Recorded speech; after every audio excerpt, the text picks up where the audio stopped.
दोस्तों, दुनिया का हर एक व्यक्ति यह जरूर जानना चाहता है कि मृत्यु के बाद आखिर क्या होता है, मृत्यु के बाद जन्म कैसे मिलता है, पुण्य से स्वर्ग और पाप से नरक कैसे मिलता है, मोक्ष प्राप्ति का उद्देश्य क्या है, मृत्यु का चक्र कैसे चलता है। दोस्तों, यह सभी प्रश्नों के उत्तर भगवान श्री कृष्ण ने भगवत गीता में विस्तार पूर्वक बताया है। हेलो दोस्तों, स्वागत करते हैं आप सभी का अपने चैनल ज्ञान मंथन पर। और दोस्तों, आज के अपने इस वीडियो में हम आपको जानकारी देने वाले हैं श्रीमद् भगवत गीता के अनुसार मृत्यु के बाद क्या होता है। इसके बारे में भगवान श्री हरि कृष्ण ने भगवत गीता में क्या कहा है। दोस्तों, भगवान श्री कृष्ण बताते हैं कि जन्म मृत्यु एक ऐसा चक्र है जो अनवरत चलता रहता है। जिसने जन्म लिया है उसकी मृत्यु होना भी एक अटल सच्चाई है।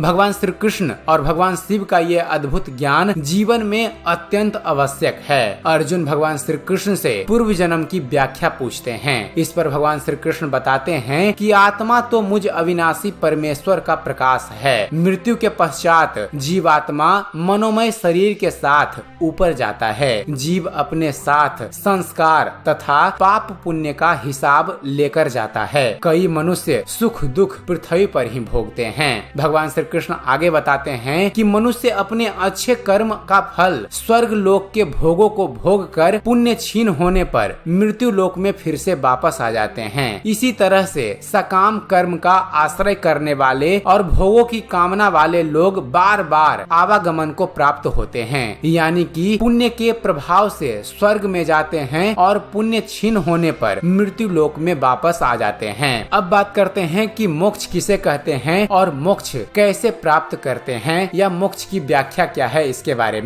बारे में भगवान श्री कृष्ण श्रीमद् भगवत गीता में कहते हैं कि जीव एक देह का त्याग करने के पश्चात अपने कर्मों के अनुसार पुनः नवीन देह अर्थात नया शरीर धारण करता है। ये शरीर देवता, मनुष्य, पशु आदि के हो सकते हैं। इसका अर्थ यह हुआ कि एक देह को त्यागने पर जीव का मोक्ष न होकर वह पुनः संसार को ही प्राप्त होता है। परंतु भगवत गीता के एक श्लोक में यह कहा गया है कि जहाँ पहुंचकर जीव पुनः लौटता नहीं, वह भगवान का धाम अर्थात भगवान श्री कृष्ण का धाम होता है। जिस परम पद को प्राप्त होकर मनुष्य लौटकर संसार में नहीं आते, उस स्वयं प्रकाश परम पद को न सूर्य प्रकाशित कर सकता है, न चंद्रमा और न ही अग्नि। वही मेरा परम धाम है। वहाँ जाने के बाद कोई भी जीवात्मा मृत्यु लोक में पुनः वापस नहीं आता। उसी को मोक्ष कहा जाता है। भगवान श्री कृष्ण भगवत गीता में बताते हैं कि मृत्यु के समय जो वासना मनुष्य के मन में दृढ़ रहती है, उसी वासना के अंतर्गत मनुष्य का दूसरा जन्म होता है। भगवान श्री कृष्ण भगवत गीता में यह भी कहते हैं कि अनंत काल में जिस किसी भाव का स्मरण करते हुए जीव देह को त्यागता है, वह उसी भाव को प्राप्त होता है, चाहे वह पशुत्व का भाव हो अथवा देवत्व का। जैसा तुम सोचोगे वैसा ही बनोगे। यह एक ऐसा सिद्धांत है।